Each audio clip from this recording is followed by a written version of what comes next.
Et alors, bonjour famille, comment vous allez? Surtout mes followers, merci beaucoup. Et aujourd'hui, c'est le 8 mars, mais je vais profiter pour passer le cri de cœur d'une femme parce que ça m'a touchée. La plupart des femmes pensent que comme je suis magistrate, je peux répondre et apporter toutes les solutions à leurs problèmes. C'est pas évident. Elle m'explique, on a grandi dans le même quartier. Elle me dit, moi je suis née dans une famille extrêmement pauvre de Niamey au quartier Plateau. Très tôt, elle dit, madame, parce que les années, on a à peu près le même âge, j'ai compris.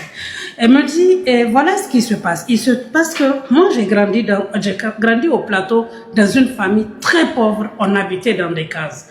J'ai vite compris en voyant les enfants des riches. D'abord, je n'ai pas été, mais l'école, ça n'a pas marché.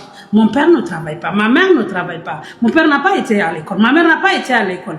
Je savais que c'est soit je mettais de l'ordre très tôt dans ma vie et je me mettais à travailler dur ou bien ça allait mal se passer pour moi.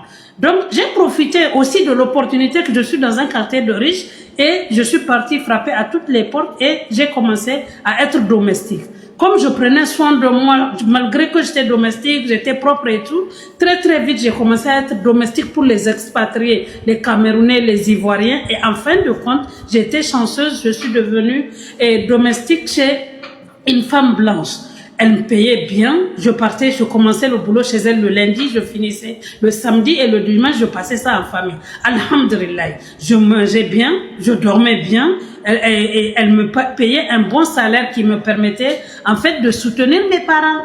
C'est dans ça qu'un grand commerçant a fait ma connaissance et il a commencé à me draguer. Voilà, elle insiste, elle dit, Madame Gogé, il m'a montré c'est quoi l'argent. Il m'a montré c'est quoi la richesse. Elle me dit, imagine, on s'est marié en 2005 et imagine, dans les années 2005, c'est quoi une enveloppe de 100 000, 200 000 que tu n'as pas demandé, toi fille qui dort sur une natte dans une case. Elle dit, il pouvait me donner 100, 150, 200. Avant que je ne descende pour partager ça avec mes frères et sœurs et ma famille, il m'a déjà envoyé une deuxième, une troisième enveloppe. Le dimanche, quand je descends, il m'amène au grand marché, il me dit, prends ce que tu veux, si c'est sac, si c'est chaussures, si c'est habits, tout ce que je voulais, il m'achetait seulement. Mes parents étaient fous, ils savaient même pas où, parce qu'ils s'attendaient pas à une seule chose. Ils ont commencé, il faut qu'il te marie, il faut qu'il te marie, la poule aux œufs d'or. Moi, franchement, je ne l'aimais pas. Je me disais, je mange son argent et puis le temps de tomber sur quelqu'un que j'aime et puis je me marie. Sauf que il s'est mis à se mettre dans la tête qu'il va me marier tout de suite. Et c'est comme ça, mes malheurs sont venus comme ça. Parce qu'il a informé ma famille et en 48 heures, mes oncles, mes tantes, tout le monde trouvait que je devais être stupide. Dans ma condition, un homme qui me fait ça. Madame Gogé, on est arrivé à un stade où quand il fait la ration alimentaire de sa famille, il fait deux. J'ai la même chose que sa femme. Voilà pour moi, voilà pour sa femme. On a fait le mariage. Madame Gogé, la première semaine quand je suis arrivée, j'ai épousé quelqu'un qui avait un trouble du comportement et de la personnalité. C'est un crisé. Quand il disjoncte, mais il n'y a rien qu'il ne va pas nous déverser, sa première femme et moi. Il nous insulte père et mère. Il est grossier, vulgaire. Il ne nous épargne rien. Il nous rappelle notre condition, d'où on vient. On est des enfants de pauvres. On est avec lui parce qu'on veut son argent. On est des familles matérialistes, des petits. Il y a tout ce qu'il me fait. J'ai commencé à aller me plaindre en famille. On me dit de retourner, que toutes les femmes traversent les mêmes souffrances. Il n'y a pas de bonheur dans le mariage et on me repousse et puis on me ramène. Entre-temps, un jour, j'ai réalisé que, en fait, depuis que je suis dans sa maison, je ne l'ai jamais vu prier. Je suis allée vers ma coépouse et je lui ai dit, mais qu'est-ce qui se passe avec notre mari? Je ne l'ai jamais vu prier. Et ma coépouse me dit, mais non, il ne prie pas. Mais moi, je me suis renseignée auprès d'un marabout qui m'a dit que, la femme de Iblis aussi était musulmane, elle priait, Iblis ne priait pas. Donc, quand ils sont morts, l'un est parti au paradis, l'autre en enfer. Donc, accroche-toi à ta religion et laisse-le là-bas.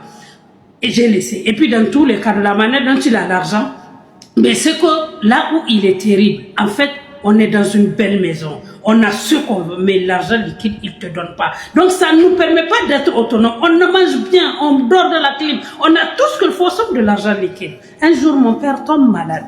Et on a besoin de 200 000 pour les soins. Je le supplie. Il me dit, où est le reste de ma famille? Que lui, il n'est pas notre compte bancaire.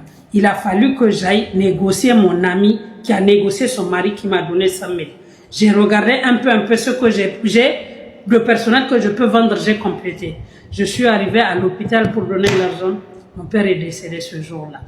Quoi qu'il en soit, rien n'a changé. Les violences, les insultes. Mon mari n'a jamais prié. On s'est marié en 2005. Aujourd'hui, j'ai 5 enfants. Tellement il nous manque de respect. Ma co-épouse et moi, de 2005 à aujourd'hui, on ne s'est jamais bagarré. On est fusionnels. Elle m'a adopté comme sa fille. Quels que soient les bobos que j'ai au cœur, elle est toujours là. C'est sur sa poitrine que je pleure. On n'a pas de problème. Il a tout fait pour nous mélanger. Ma co-épouse n'a pas accepté, je n'ai pas accepté. On n'a pas la paix toutes les deux. Il nous insulte tous les deux. Il nous maltraite tous les deux. Toutes les deux. En fait, il me maltraite tellement que je n'ai plus de désir pour lui. Je n'arrive plus comment on appelle ça, à entretenir des rapports sexuels avec lui. Qu'est-ce qu'il est venu me dire récemment? Il me dit, bon, peut-être que c'est lui qui ne me plaît pas et que dans tous les cas, quand je l'ai épousé, je ne l'aimais pas. Lui, ce qu'il me propose, c'est que soit je choisis moi-même un amant, ou bien lui, il va trouver pour moi. Et il va me payer, on va entretenir des rapports sexuels devant lui. Si lui, ça l'arrange et qu'il se sent attiré, il va se joindre à nous. Voilà ce qu'il me met sur la table. J'ai 5 enfants. On est mariés depuis 2005. Madame Go, je sais quoi le souci aujourd'hui. Ce monsieur ne prie pas. Ce monsieur, je n'ai rien investi. Je n'ai rien pu construire depuis 2005. Si je quitte, je n'ai nulle part où aller. Mon père est décédé. Ma mère, je n'ai même pas pu lui faire chambre-salon pour dire je vais aller habiter avec elle. Où est-ce que je vais aller avec 5 enfants et 5 enfants qui sont habitués à vivre dans le luxe? Madame, qu'est-ce que je fais? Il ne prie pas, il ne me respecte pas, mais je n'ai nulle part où aller. Pendant un moment, je lui ai demandé, je veux commencer à travailler parce que je sais faire le ménage. Il m'a crié dessus. Lui, sa femme va aller faire le ménage ou garder l'enfant de quelqu'un. Aujourd'hui, qu'est-ce que je dois faire? Voilà ce qu'il me met sur la table, la débauche. Et l'instant chronique juridique, c'est la journée le 8 mars, journée internationale des droits de la femme. Et je voudrais que de temps en temps, on s'arrête pour analyser le quotidien de beaucoup de femmes. Le quotidien de beaucoup de familles. Quels sont les vrais problèmes que traversent les familles nigériennes? L'instant chronique juridique par Gauche Maimoun Gazebo. Je vous souhaite une très belle journée internationale des droits de la femme. C'est la chronique 19. Merci beaucoup et bon week-end.